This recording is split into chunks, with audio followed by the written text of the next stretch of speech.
Welcome to the party. I'm Sam Ekstrom of Locked On Sports Minnesota, and on Sunday, the Vikings try to add to the mountain of vitriol in the Windy City. I'm Luke Braun of Locked On Vikings. The Bears are going to dress like it's the 1930s, and hopefully they're going to play like it too. Hey, this is Arif Hassan from the Wide Left Substack. Every time I look up the 1936 uniforms, it's always like Mitch Trubisky in them. That doesn't seem like a good sign.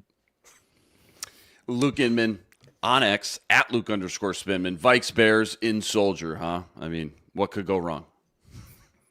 Locked On Sports Minnesota podcasts. It's endless Minnesota Vikings talk with the diverse voices of your local experts. It's time for the Minnesota Football Party.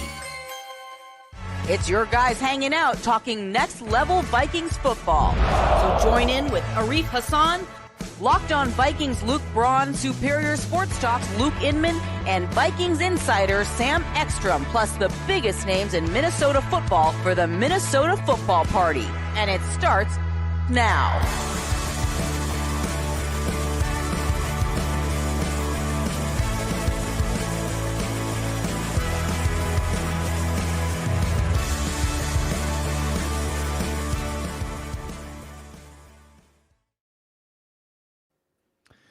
Thanks for stopping by the Minnesota Football Party on a Thursday. We are live as we do every Monday and Thursday here on Locked On Sports Minnesota. It's part of the Locked On Podcast Network, your team every day. Thanks for making us your first watch or listen on this Thursday. Vikings Bears in about 72 hours.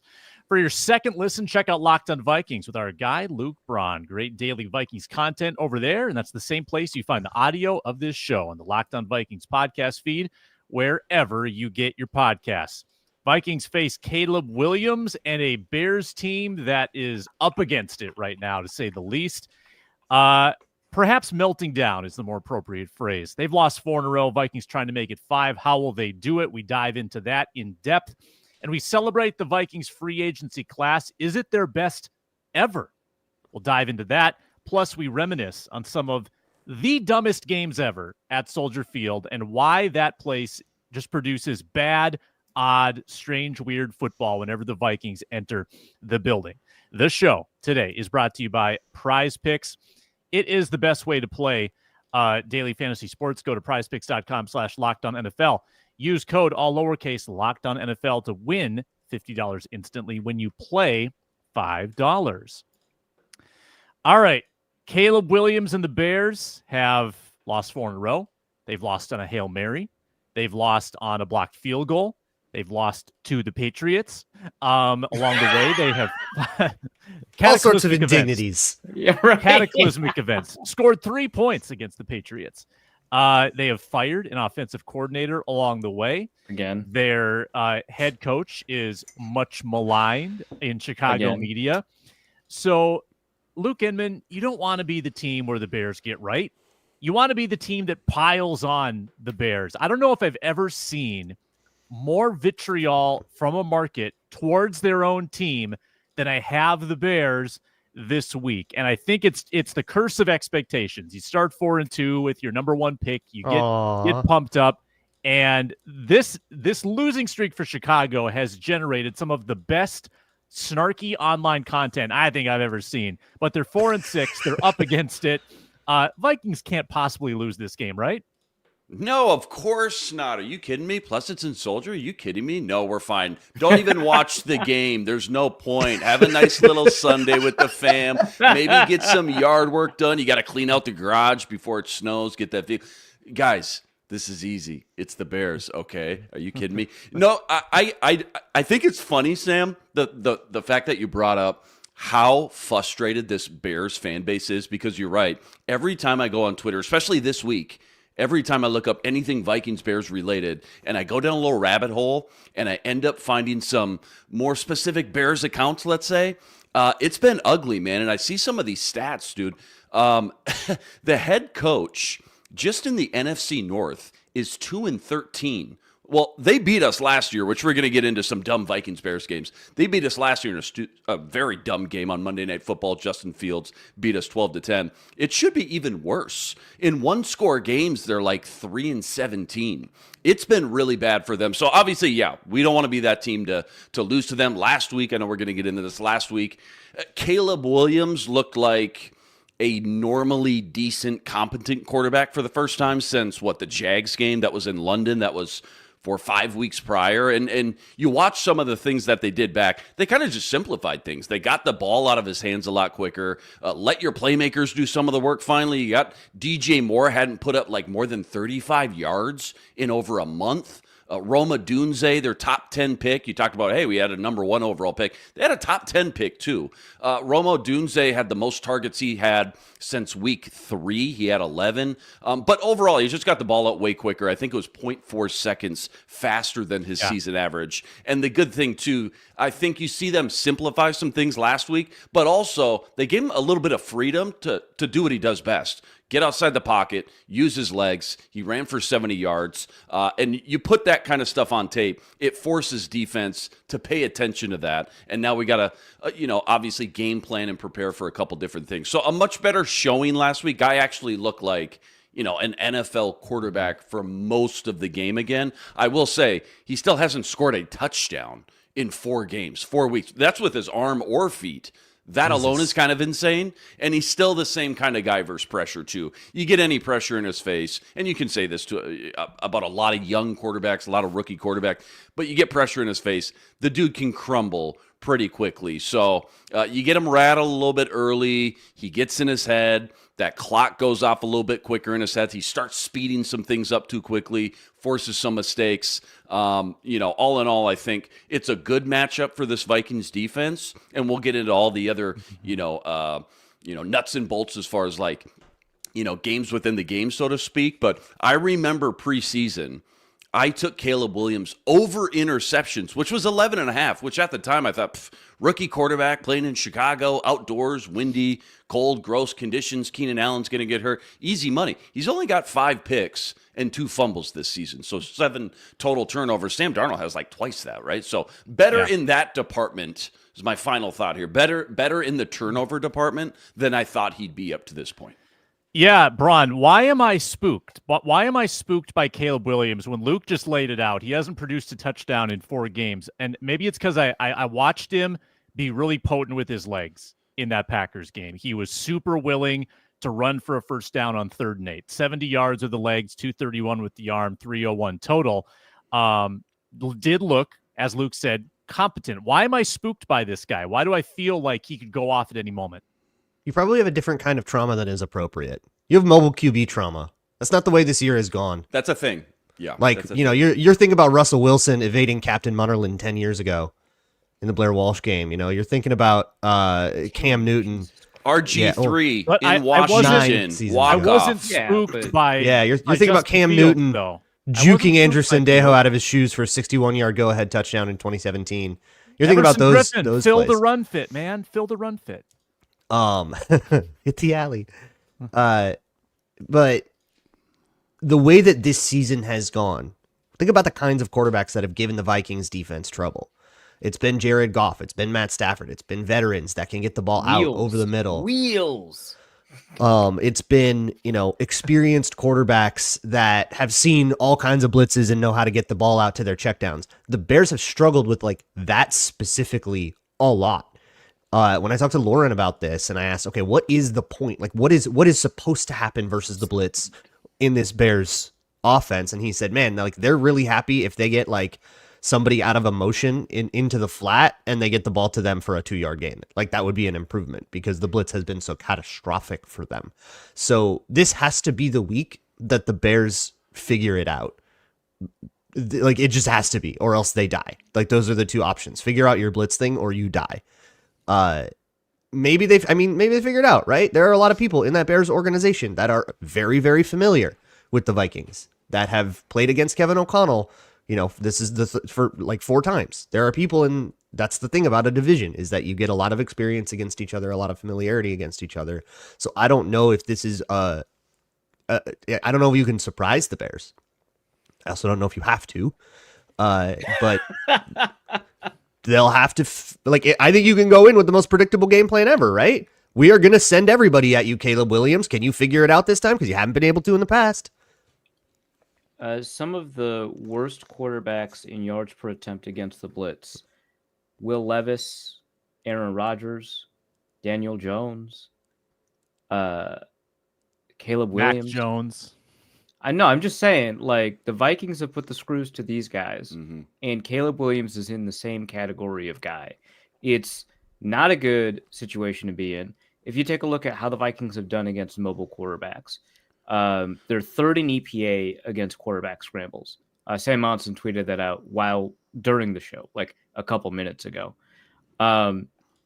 This is set up, and one thing that's kind of interesting is that, when the run game isn't working or when scrambling isn't working, it seemed like last week they just asked Caleb Williams to just stop moving around, just run for it.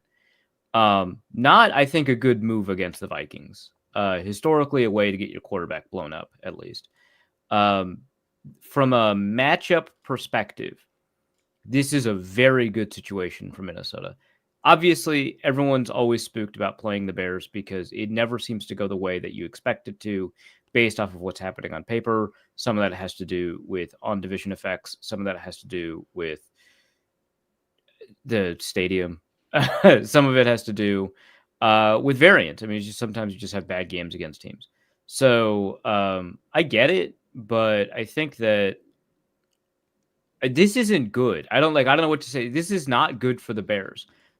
They're playing a backup guard. The left tackle situation's not fully figured out. Jenkins could be back, limited, I believe. Yeah, limited. We'll see today. We'll know a lot more today, I think. Yep. I don't love the right guard situation either. It's not good. I don't know. The Bears just aren't in a good spot. So it seems like they're doing a better job figuring out how they want to use the receivers with the new offensive coordinator. It's been one game. And so that's something you have to pay attention to, is that Keenan Allen is being used like Keenan Allen, which is an improvement. But I don't see it with them offensively. Will the Bears score more touchdowns than the last two opponents did combined, which was one? Yeah, maybe. Well, but surely the new offensive coordinator got him above 20.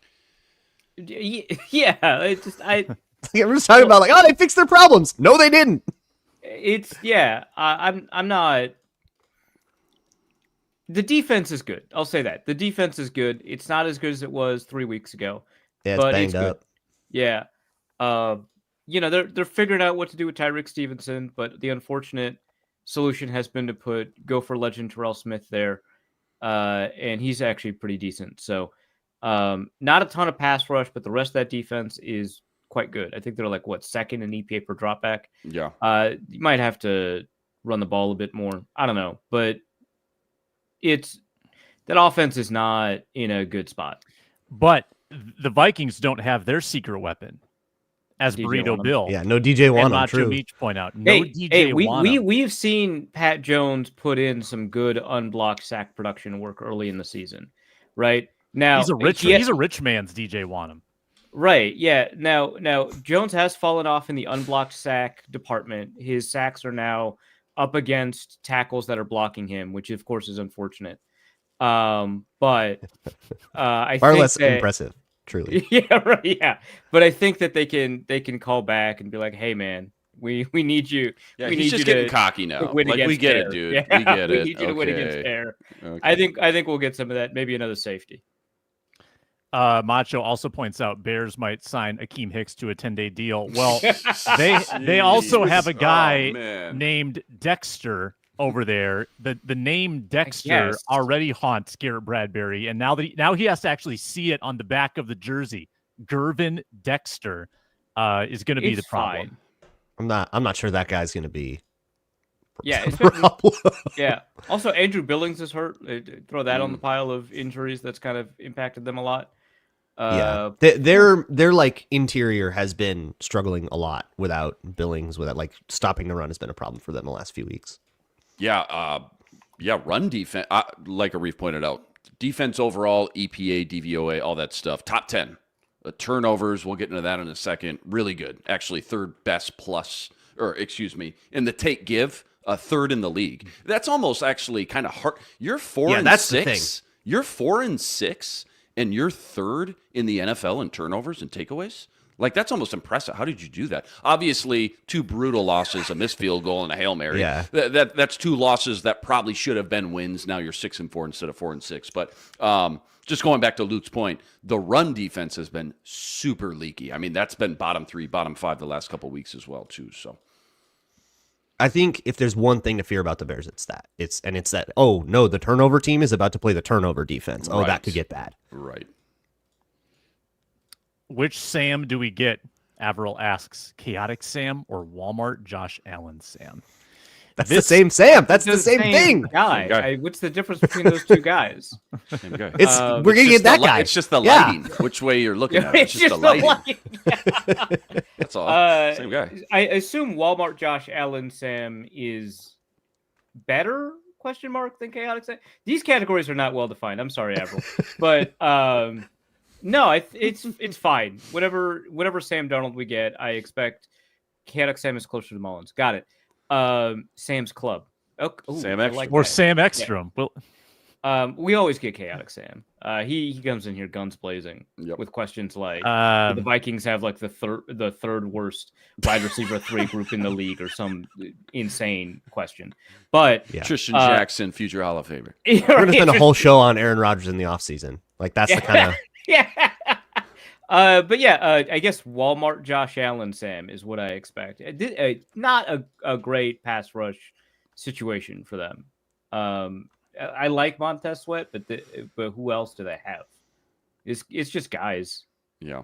Yeah, They've both been good sides against of the guys. trenches. Both sides of the trench. And I like Roma Dunze, but I remember sitting there in the draft and thinking, okay, you're drafting a quarterback, you know what you're supposed to do. And they did surround him with help in a receiver, a top 3 receiver in a lot of people's draft rankings. But they're just clearly like 2. It's like the Titans last week. They're clearly like 2 offensive linemen away from being able to have a complete looking offense week in and week out. There's just offensive line and the defensive line is just not good. It's just not good right now. And some of it defensively is injuries for sure, but offensively there's just lacking talent. Yeah, it's kind of interesting because it's like the linebackers aren't playing that well. The defensive line is injured, and it's still like a top 8 defense, despite the fact that 2 of their defensive backs are also injured. That defensive back room is nuts. It's insane how good it is. Like 2 of them are like Jaquan Brisker's injured, Jalen Jones is injured, and yeah, I mean, you still got a top 5 guy in Jalen Johnson. You've got Kyler Gordon. He's playing. Like, they got Yard. guys, man. Yeah. Yeah. Stevenson. Yeah. Well, all right. Well, yeah. as long as he's not celebrating before the play is done, he's all right. Well, they've been benching him on and off for Terrell Smith, and Smith is actually pretty good. So, Former Gopher. Gopher. Is this a spy game?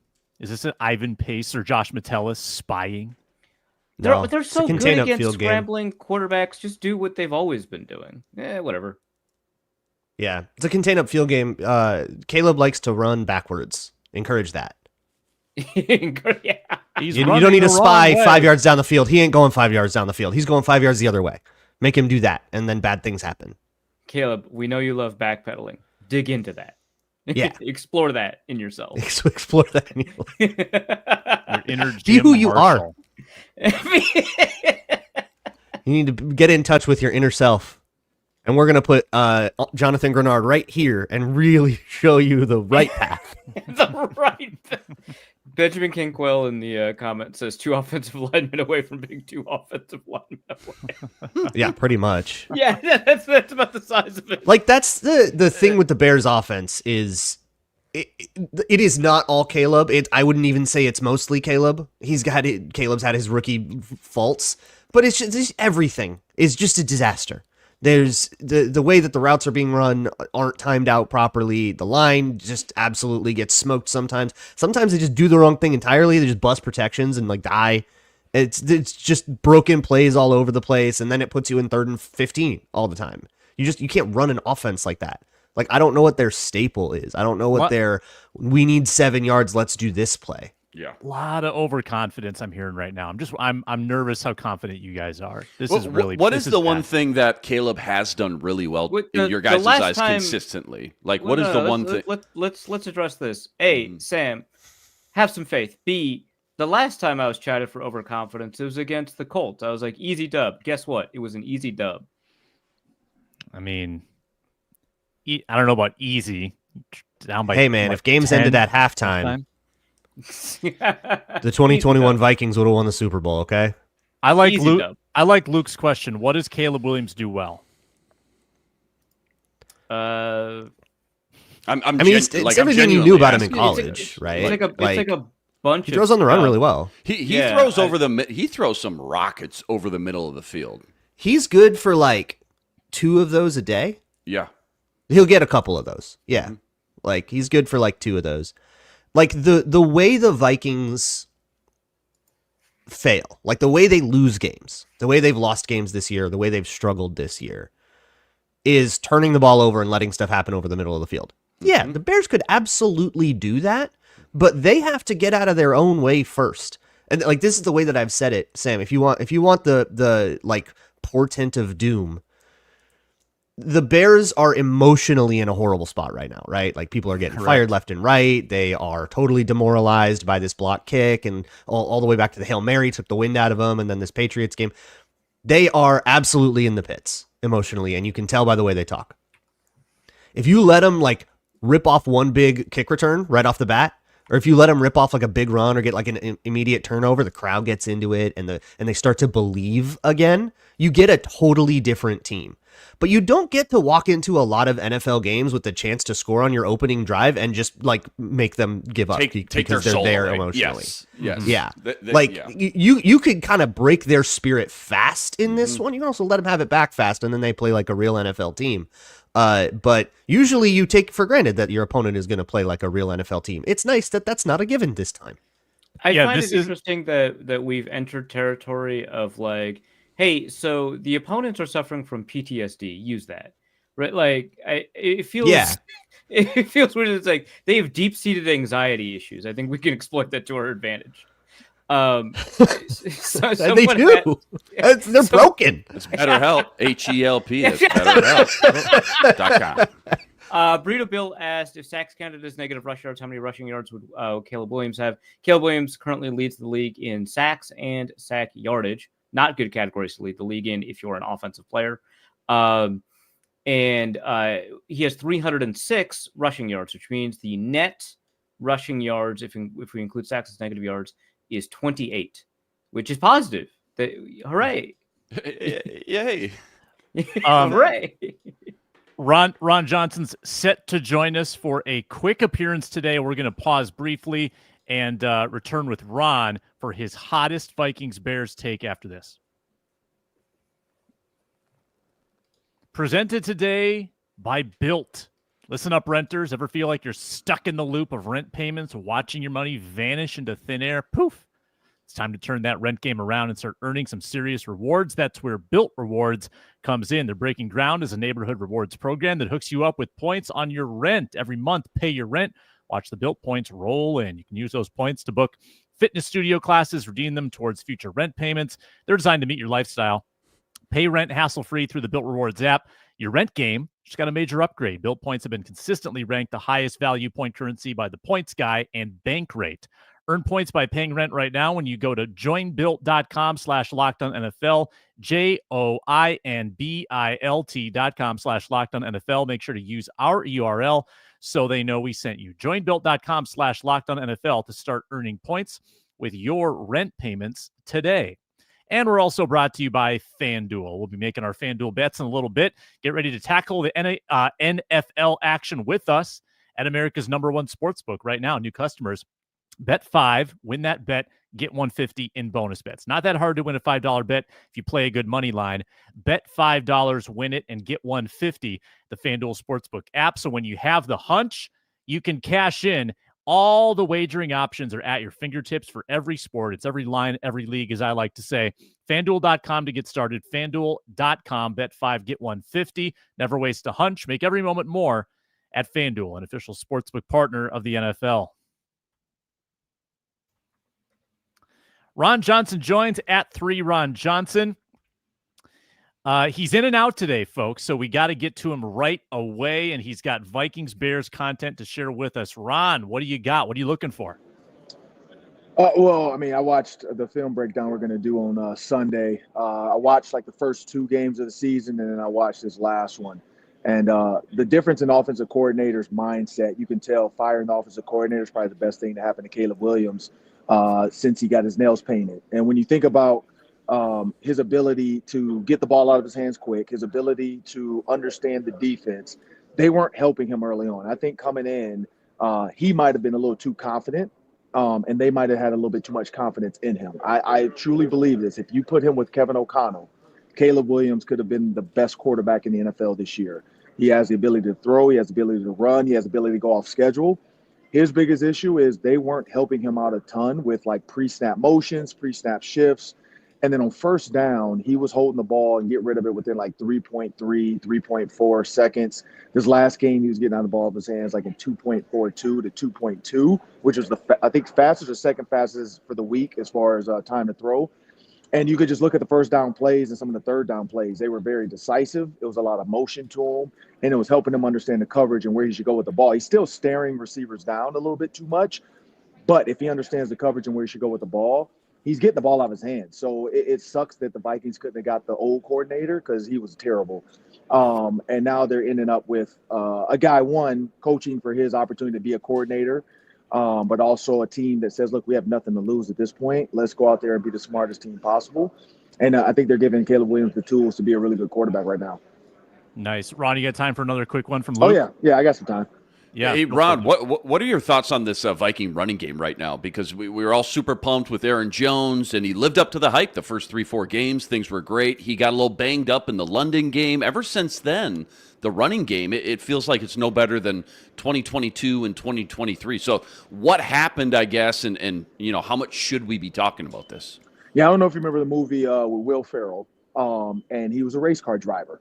He had a little thing with his Cal Naughton Jr., and it was Magic Man. Now you see me, now you don't. That's what this running game was like to me. Like at one point we saw it. We saw Aaron Jones earlier, and now we have no idea what's going on with this run game. I truly believe when you look at Aaron Jones with the Packers, and he said this when I talked to him a couple weeks ago, that he was used to carrying the ball 8 times, 9 times a game, and that was the max because they were going to throw the ball a ton. But he still was productive. He still was having 100-yard games, 80-yard games. I think this truly should be an offense that passes to run.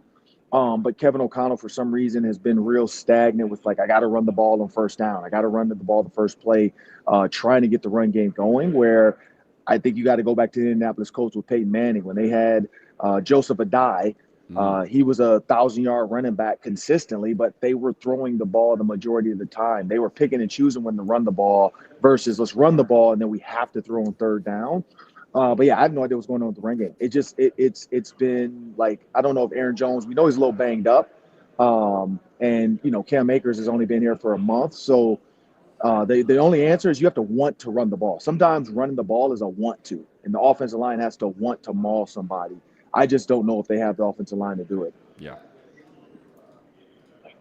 Arif, what do you got?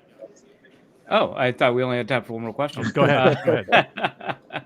Yeah, no, I mean, obviously the Bears up front are quite what they expected to be, but that secondary is quite good. You mentioned passing to set up the run, but it really seems like this is a Bears defense that is really enabled to, you know, draw in the run game and do a lot against the passing game. How do you balance that when you've got a team that's so much better against the pass than the run? Yeah, so when you think about the Bears, I think honestly, like some of their situations of how they've been getting beat has just been circumstances of the score. You look at the Packers game, for instance, because that's the most recent one I've been watching. It felt like Jordan Love couldn't do wrong up until a point, and then it seemed like the Bears kind of figured out a little bit, like let's maybe sit back a little bit more. Let's do this. Let's do X, Y, Z. And I think PJ Fleck, I hate to use PJ Fleck, but he says this too. Sometimes as an offensive coordinator, you got to feel the game. Like you can't go into the game saying, this is what I'm going to do because they're bad at it, or this is what I'm going to do because they're bad at it, because it just might be your day. It might be your day to run the ball. It might be your day to throw for 300, 400 yards, but you got to feel it. And that's why the great offensive coordinators, that's why the great teams like Tom Brady, they let the quarterback sometimes dictate what was going to happen. I don't know if Sam Darnold's there yet, but I do feel like Kevin O'Connell has an understanding of that. So I think this is a game you go into it and you just see what's working best against the Bears. Like, you can't mentally go into this saying, oh, we got to run the ball. I mean, unless it's Penn State going against Purdue and you're like, we want to make our tight end the Heisman, so we're just going to give him the ball as much as possible because Purdue sucks. That's the only time you really can do that. By the way, if you guys haven't seen the Purdue Penn State game, it's hilarious. Like, it is like it's like a little, like your big brother playing little brother. Like, they put that tight end, and they even emailed the NCAA ahead of time before they did this. This has nothing to do with the Vikings, but they emailed the NCAA and said, hey, watch the Purdue game. It's his Heisman game. And they proceeded to put him at quarterback, center, running back, slot receiver, outside receiver. And on the same play, he played quarterback and then caught a touchdown on the throwback. Like, it was like background football. And then they took everybody out in the third quarter, like, all right, let's let the backups play. And they still scored like a 49 and a 46-yard touchdowns with the backups. Like, Purdue should have just walked away at that. I'd have been like, man, we're going back to class. Like, we don't have class today, but we're going to go back. Leaving the Big Ten, man. This is But yeah, but that's running clock. There's not a lot of teams like that in the NFL where you can come into the game saying, we got to do this because they're bad at it. I think the Bears are thinking the same thing. Like, we're bad at this. How do we shore this up a little bit? And so it's that chess game between coaches. Ron, one more. Yeah, so the Bears have all these skill players that were supposed to be a lot more than they are with, Keenan Allen, DJ Moore, Rolo Dunze still kind of playing. Keenan Allen's name in vain. You cannot do that. I might do that though. Who should they run the offense through? Which one of these skill players should they run the offense through? Who's the guy in Chicago? So let me put my Luke Braun hat on. Tinfoil hat, mask. Watch DJ I can't Moore. anymore. It's broken. But watch DJ Moore on some of these plays. Like, it. I feel like he's given up a little bit on Caleb Williams. But maybe it's the coordinator, maybe it's the play call. But like, to fall out of bounds, lay on the ground like a kid that doesn't want to put his shoes on because it's cold out, and the mom is like trying to get out the house, and then take his helmet off still while laying on the ground on the sideline, and then get up and walk, or walk off the field because you stepped out of bounds, and the play's still going, so you're going to go sit on the bench and take your helmet off. Like, I don't know what's going on with him. I don't know if maybe Keenan Allen is getting maybe some more like called plays and he's not happy with it. If I'm a coach, I'm sending my offense through Cole Kmet first and then Keenan Allen. If you watch the way Cole Kmet plays, more than not, if it's one-on-one, he's going to make the play for you. Caleb Williams, like, one of the deep balls that was an interception, and I'm going to show this play. If he just throws it down the field, it's a big play. He just throws it like trying to do the one-legged throw jump versus just setting his feet because he has time and throwing it deep. Like, a lot of things like that, he's trying to find the highlight because he wants that Patrick Mahomes moment. And I don't know if he doesn't understand this, but Chris Collinsworth is never going to be anybody else's like best friend besides Patrick Mahomes. So don't try to get on his good side. Like, he's never going to talk about you in every other game. I was told he was the next Mahomes, Ron. He was the guy. Yeah, he needs to go home. He needs to go home. That's about all Caleb Williams is going to do. But yeah, he just like the way Caleb Williams makes some of his throws. He's trying to, and I think honestly, I think that's it. I think he's trying to be this sensational quarterback versus just setting his feet, making some of these throws, slowing the game down. And other than that, though, I would take it through Cole Kmet and Keenan Allen first. I would use DJ Moore kind of like they used DJ Moore when his rookie year. Like, you are a deep threat, you are a splash guy for us, and you got to make plays when we need you to make them. But I'm gonna try because I know Keenan Allen is very savvy. I know he's going to run the right routes. On the choice routes, when you watch him run choice routes, when he motions out the slot, he makes the right decision more than not. Caleb Williams sometimes doesn't throw the ball on time, and I think that's part of it. But I'm going through Cole Kmet and Keenan Allen. If that's me, like, that's who I would go through. At 3 Ron Johnson on X. He hosts on Tuesdays and Fridays, and he shows up on our show on Thursdays. You can hear him on the Vikings postcast and the Gophers postcast this weekend. It's a big weekend of sports. Ron, great stuff. Thanks a lot, and go have a good work day. Appreciate it. At 3 Ron Johnson. Let's get a 4-minute drill in before our next pause. I want to know if this is the best Vikings free agent class ever. Find me a better one. It's our today's 4-minute drill. Start the clock. It's time to execute the 4-minute drill. I think it is. I think this is the best Vikings free agent class in history, but I want your guys' opinion. Let's start with Arif Hassan. So I didn't really do a ton of deep research on this, but I did open the email, so we're making progress. Baby steps.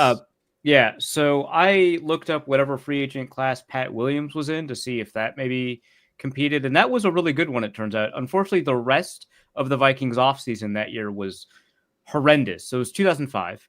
Oh God.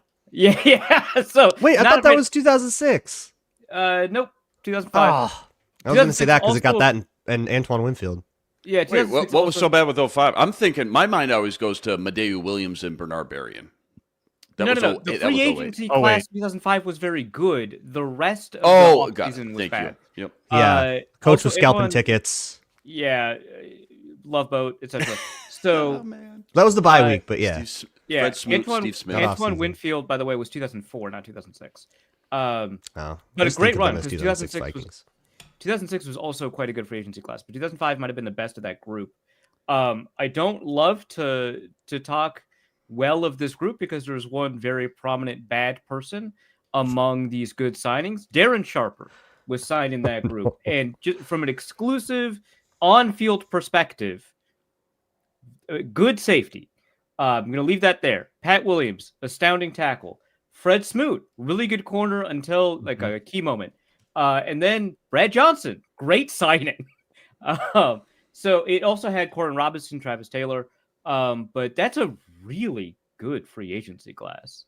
That's a good class. That is a good class. And part of that is, what you got out of them in future seasons.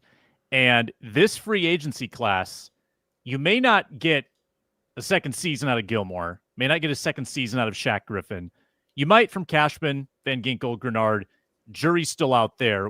These signings in 05 did have a couple of years to kind of create a little bit of a legacy. That is for sure. I think that 14.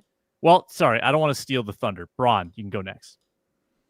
I'm trying to figure out what year it is, but it's probably the year that they got all the USFL guys. I think that was 85, 86. That's Anthony Carter, Gary Zimmerman. They also got Keith Millard back, who was their draft pick, so I don't know if it technically counts as free agency. But that's probably the one. That's really good. That's really good. Yeah, now I'm looking at 2000 stuff, and it feels like, to Arif's point, there was a lot of years where they landed at least like one big fish that stuck around, made a big impact, but probably never this many guys in one season putting up the type of production they've had so far. Like Winfield in 04 with Tice, that was huge. Hutchinson, 06, Poison Pill, huge. Pat Williams, 05, like Arif said. Favre in 09, you guys probably don't remember him. He was pretty good, I guess. But again, probably not this many guys that came in, totally transformed the team, kind of gave them a new identity almost in some ways too. So it's got to be up there in the top 2 or 3. If you take it a step further though, Sam, like we've talked about, you add in the off season with what they've done during the season on top of it, losing a top 2 left tackle and somehow finding a respectable replacement on the fly for dirt cheap. Cam Akers, John Parker Romo, you get him back to beat the Jags. When you add in all that other stuff on top of the off season, I think you got to put it in the top 2 for sure.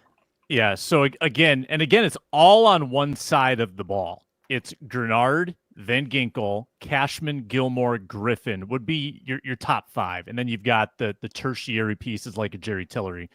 I think you're going up against, in recent memory, 2014, which was Linval, Captain Munnerlin. Yeah, that was year one of Zim when he started to build the foundation with Linval. Yeah, I thought that Newman was in this class too. I think he was the next year. Newman pushes it over the top, but then you've also got they brought in like a different super old corner, like Crocker or something like that. They brought in a super old corner in 2014 as well.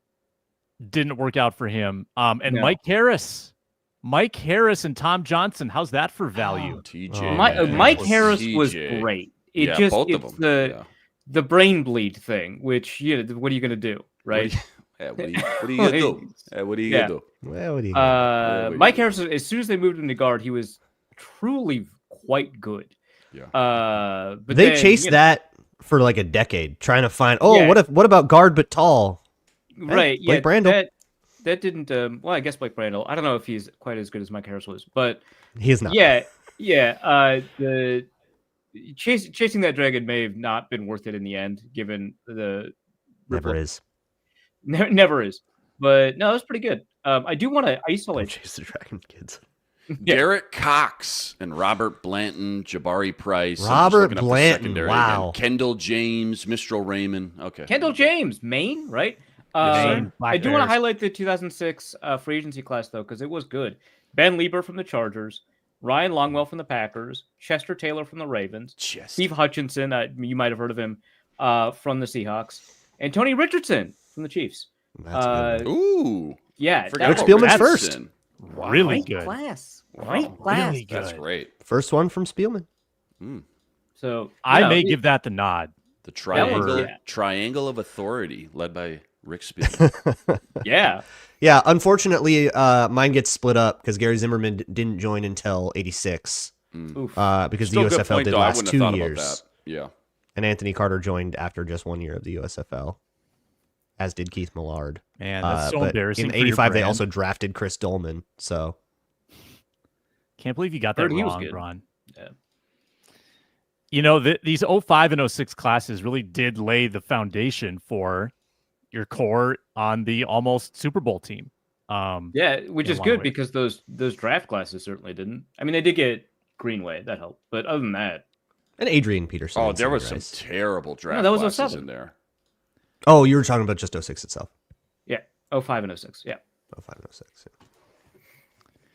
Yeah. We reminisce on some of the dumbest Vikings Bears moments in recent years. There've been a lot of them. We'll hit on all of them next on the Minnesota Football Party. This episode is sponsored by BetterHelp. This month is all about gratitude. Thanksgiving, a week from today. And there's another person that we don't always thank enough. That's ourselves. Sometimes it's hard to remind ourselves that we're trying our best to make sense of everything in this crazy world. It's not always easy. Here's a reminder to send some thanks to the people in your life, including yourself. And if you're thinking of starting therapy, give BetterHelp a try. That's where you can learn kind of how to give yourself credit for the good things you're doing. It's entirely online, designed to be convenient, flexible, and suited to your schedule. Fill out a brief questionnaire, get matched with a licensed therapist, switch therapists anytime for no additional charge. The holiday season can be stressful. Therapy can help a lot. Let the gratitude flow with BetterHelp. Visit BetterHelp.com/lockedon today to get 10% off your first month. That's BetterHelp, HELP.com/lockedon.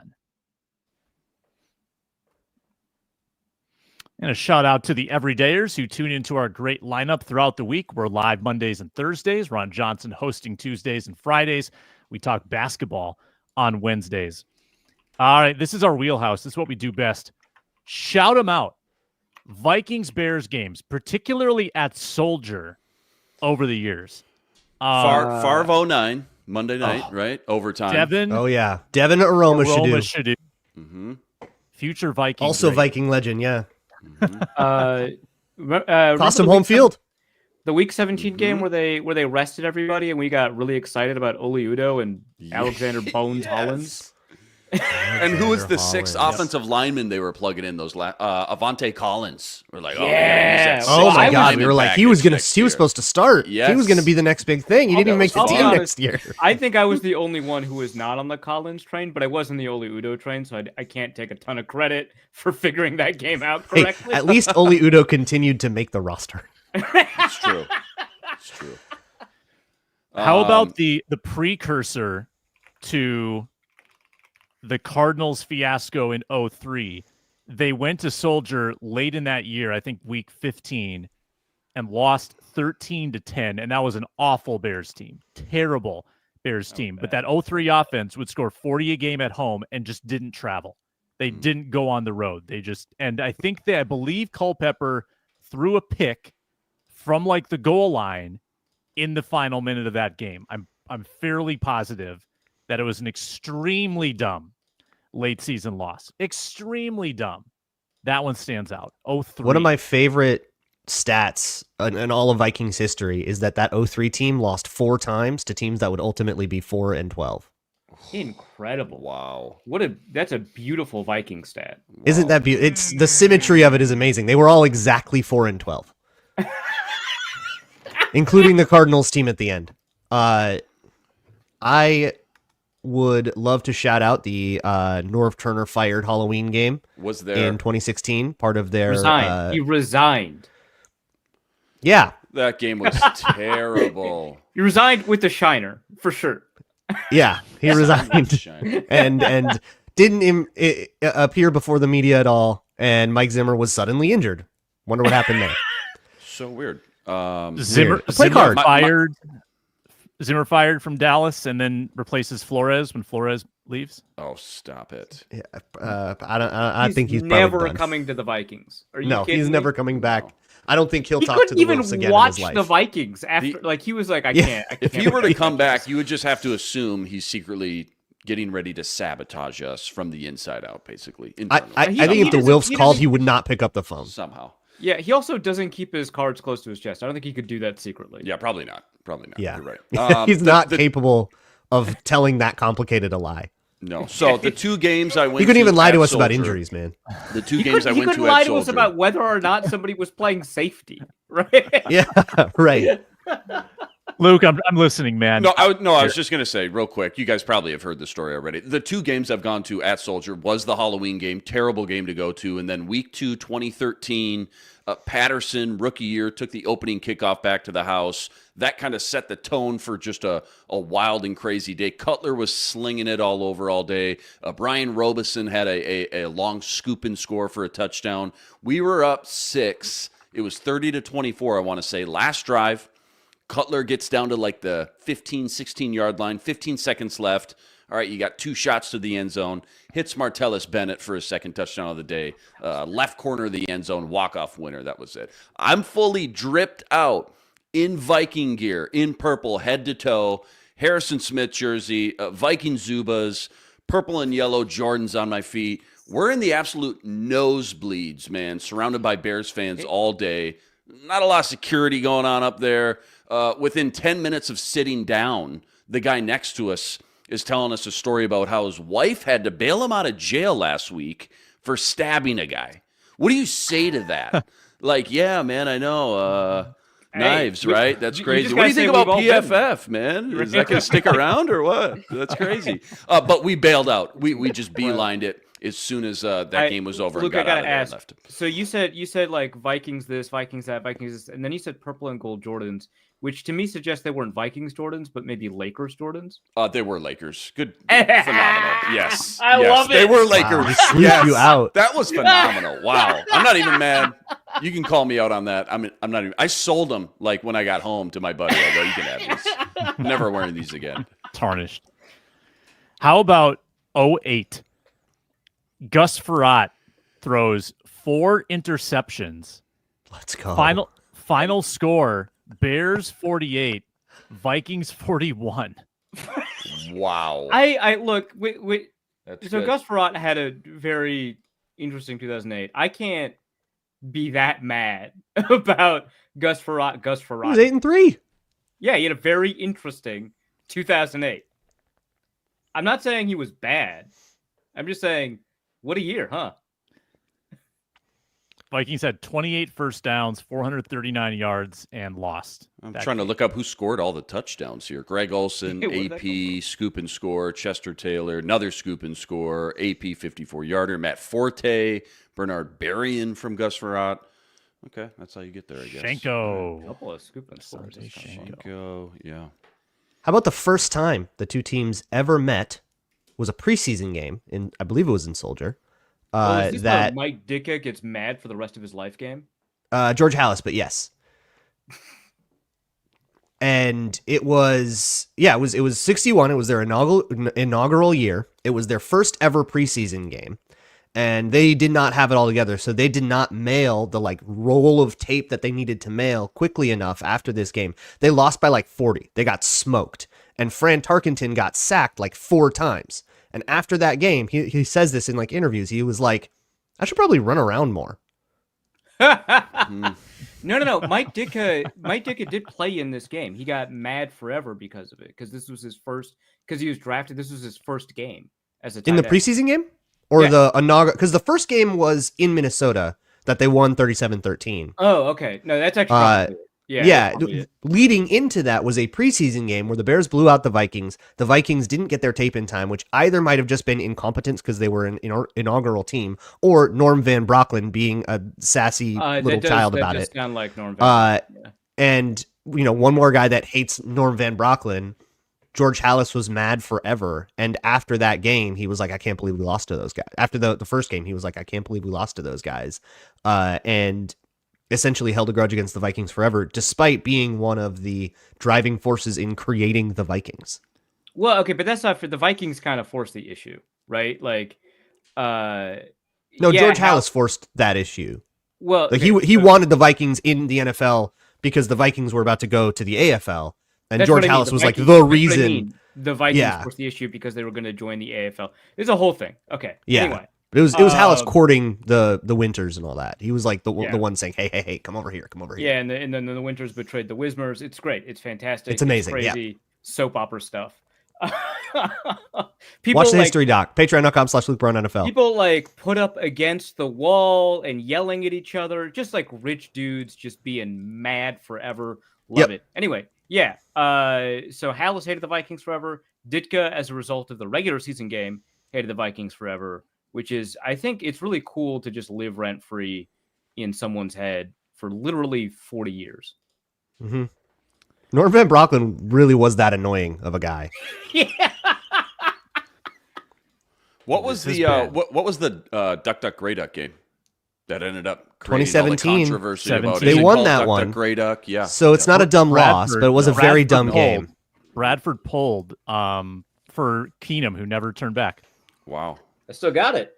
I still got the Grey Duck from election night. Yeah, that's fuller than I thought it'd be. Yeah, I don't drink that much. It won't be after this game, I'll tell you that. Yeah, right. No way.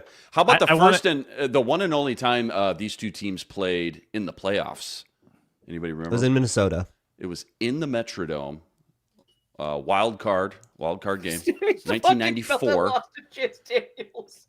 Sorry, that's just sorry. Luke. 1994. That's a good one. Let's see. What? Yep. 1, 2, 3. 3 fumbles. 2 of them lost. 2 more interceptions by Warren Moon. 4 turnovers on the day. They lost to the Bears 35-18. 1994. One and only time. Both these teams have seen each other in the playoffs. At the Dome. Yep. At the Dome, total blowout. One of the Denny Green meltdown losses early. New Year's Day, January 1st. Yeah, so the Bears have worn their throwback 1930s uniforms twice against the Vikings. This will be the third time. There was the Stephon Diggs meltdown Chase Daniels game. I think that was maybe one of the greatest Akeem Hicks performances of his career, if I remember. But also Diggs just like streaking open all the time, and we like checked down to CJ Ham. I think CJ Ham got like 5 catches in that game. And then the 2021 DJ Wonnum breakout, oh my God, this guy might own Soldier Field game, which I was at. And Fire Nagy chants broke out. And my dad and I like joined them. And I was like sitting there with Bears fans like, yeah, Fire Nagy. We're on the same team. I had a great time. Wait, hey, the Chiefs fans are now on the Fire Nagy train. They're pretty excited Excellent. about firing Nagy. Yeah, this Good. is like a consistent feature of this guy's career. This will bring our nation together. Yeah, just team by team. You can all I'm unite gonna- around one common cause. I'm going to put a bow on this with what I think is the most underrated and spectacular Vikings-Bears game that I am aware of. 1999. This was the first time the Bears played since Walter Payton died. So obviously there was emotion. It was charged up at Soldier Field, November game. Cunningham throws for 204 yards for Moss, 141 to Carter. I'm sorry, this was Jeff George. I'm sorry, Jeff George I takes was over going to say by this Cunningham. point. Whoa. George, 374. Jim Miller, 422. Just an aerial circus. Comes down to 6 touchdowns combined between the two of them, right? Gary Anderson has a chip shot, 25-yarder, I think, at the buzzer to win it. Misses in a tie game. Misses. a chip What, shot. Gary, are you sure Gary Anderson, same guy? Yeah, right after. Same Gary. This was where my brain started to He like was due. formulate the idea that a bad miss breaks a kicker. And then Billy Cundiff happened and Nate Kading. Billy Cundiff. Anderson's 99 was pretty bad, I believe. He was never the same after. Nope. Yeah. Nope. Like Did Walsh, get- comma Kind of Blair. like Blair Walsh. Right? Yeah. I believe But the Daniel Bears. Carlson got over it. Luke wrote a whole story about it. Yep. It wasn't high enough stakes. Yeah, it's true. Yeah. You gotta blow a kick in a It's got to be something you think about all off season, you know? Yeah. Week 2. Yeah, 6 mixed kicks. That's whatever. You Right, can't spend any time banging on one of them. Anyway, Anderson made the redemption field goal in overtime because I think the Bears missed an overtime field goal. Not a truly redemption field goal though, right? Like there's only one. No, redemption field goal. there is no redemption from Yeah, from what happened. Betting time, week 12 bets. Oh, right. Increasing minimums and maximums every week. We started with $1,000 mythical dollars. Arif leads by $5 over Luke Inman. They are both 11-11. Luke Braun is 8-14, but is still clinging to third over myself at 11-11. I'm at 802. Braun's at 888. The first pick today is Luke Inman with a 120 minimum. Luke Inman, take it away. Okay, first bet of the day. Give me the Seahawks plus 1.5. Getting points at home versus the Cardinals coming off that big win versus the Niners. That's at minus 122. Let's go $150 on that. $150. Seahawks plus 1.5. You got it. Arif? I'm more worried about losing out on props than I am on teams, so I'll start with a prop. TJ Hawkinson over 35.5 yards again. It's like the same one as last week. At minus 114, looks like I sniped Luke, which feels even better. Yep. Obviously taking the minimum. Oh, actually, no, you didn't. Oh, interesting. You're going to take a touchdown then, huh? Oh, wait. We established in previous weeks that multiple people can take different yardage props if you take an alt line. So I'm going to take Hawkinson alt yards, and I'm going to swing big. I'm going to go 70 yards for Hawkinson in this game. Was plus 460 earlier this morning. I will double check that. But Oliver's status in question. They haven't yet taken the training wheels off Hawkinson from a snap count perspective. Plus 470 if you're taking the 70 yards. Oh, it's even better. I adore that. I'm going to go 70 at plus 470 for the minimum. I get the double back, right? Yeah. I was going to take the 40, so I'm good with that. Plus 112. We're all on Hawkinson today. Okay, read it off again. 40 plus yards at what? For the minimum at plus 112. Okay. And I got to be sure for him to get like 36 yards exactly. Yeah. Oh, man. Got prices right. Dang. Yep. Okay. Yeah, I'm Price getting... is right at you. If he does get like 39 yards, though, it'll be really funny. The emojis. I've now cursed this to happen, knowing my luck on these. And then on the prop, there are two divisional underdogs that I like because I don't really trust the favored teams very much at all. And I think right now the Miami Dolphins are supremely overrated by the market. New England plus 7.5. I like what Drake May is doing. I like the hook point. I'm going to take New England plus 7.5. I don't see the hook that's point. -1.4. Can you refresh it? I don't see the hook point. Oh, am I too late? I was going to say, Braun, I actually like that. Oh, and it plus was 7. 7.5 about an hour I'll still ago. take it at plus 7 at I minus actually- 102 for the minimum. Yeah, I had it open and it moved from 7.5 to 7 during the show. Don't worry, that's not going to come into factor at all. I mean, if it's a push, it's a push. That's okay. I'll take it. The over-under is 39.5 in Vikings Bears. The total in Soldier Field games has been under that number in 6 of the last 8, and oftentimes well under. I don't think the Bears are going to score more than 20, and I don't know if the Vikings can do it either. They their offense needs to prove to me that they can finish drives. I'm going under 39.5. minus 115 for 150. Great. I'm taking Vikings minus 3.5. at -105 with the minimum. I'm like you said, Sam, I'm very confident in this one.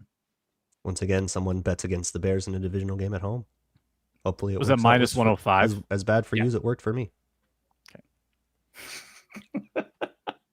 Inman. Winning margin, Vikings to win by 1 to 6 points, +280. Like you said, low scoring. God, these were so money in 2022. Oh my gosh, every game. I Every game, think one I score did game. it like One 4 score weeks game in a every game. row. +280. Like you said, Sam, probably a low scoring game. So getting 6 points feels like a good cushion there. Should be a close kind of game, divisional game. Weird stuff. +280. I like the value. So what's the minimum? 120. So I need the Vikings to win by like 12, but TJ Hawkinson to only get like 39 yards. Got it. Specifically 39. Yeah. But the total will go over 39.5 so that I lose too. Right. Right. Yeah. Yeah, Well, yeah, if the yeah. Vikings win by 12, there's a decent chance of it. So yeah. Yeah. I mean, it could just be a Jefferson game. Like, Yeah. Yeah. Right. We got a lot of moving parts. The solution to all of this is to throw it to Justin Jefferson, as per usual. Postcast on Sunday after Vikings Bears. Check it out with Luke Inman, Luke Braun, Ron Johnson, and myself. Should be a great game. Thanks a lot for watching, listening, subscribing, and commenting. Thanks to all the commenters in here on Locked On Sports Minnesota. It's the Minnesota Football Party, live on Mondays and Thursdays. We will talk to you on Sunday on the Postcast.